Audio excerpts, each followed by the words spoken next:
Assalamualaikum warahmatullahi wabarakatuh. Apa kabar anak-anak? Jumpa lagi bersama saya, Ibu Sinta Kusuma Dewi. Anak-anak, kita belajar bahasa Indonesia lagi yuk. Untuk pertemuan kali ini kita akan belajar struktur teks berita.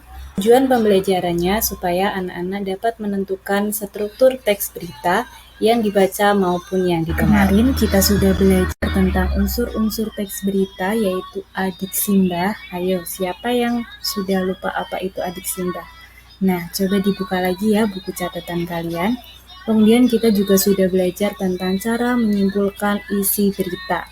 Ibu mengapresiasi semua hasil pekerjaan kalian. Tentunya kalian sudah dapat memahami unsur-unsur dan isi dari teks berita. Nah, gimana anak-anak sudah siap belajar struktur teks berita? Untuk itu, silakan dibuka dulu buku paketnya halaman 12 ya. Nah, anak-anak, struktur teks berita itu dibagi menjadi 3. Yang pertama, kepala berita, yang kedua, tubuh berita, dan yang ketiga, ekor. Nah, bagian struktur yang pertama adalah kepala berita, nama lainnya adalah lead. Lead biasanya terletak pada graf pertama, melukiskan seluruh berita secara singkat. Lead juga menentukan isi berita akan dibaca atau tidak. Untuk itu, menulis lead harus yang menarik.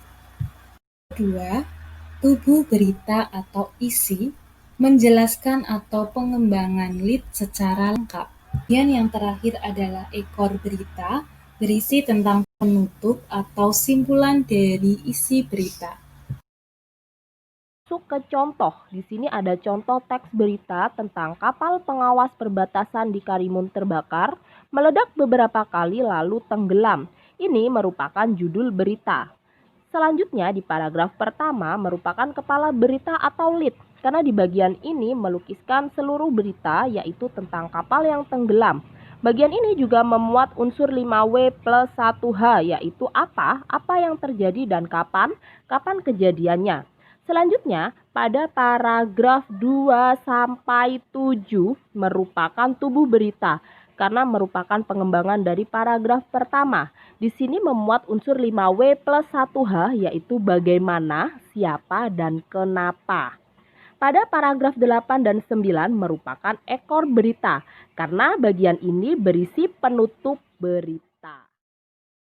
Anak-anak, supaya lebih paham lagi, silakan kerjakan tugas berikut ya. Yang pertama, mencari teks berita, dan yang kedua, mencari strukturnya. Itu dia materi tentang struktur teks berita. Semoga bermanfaat. Assalamualaikum warahmatullahi wabarakatuh.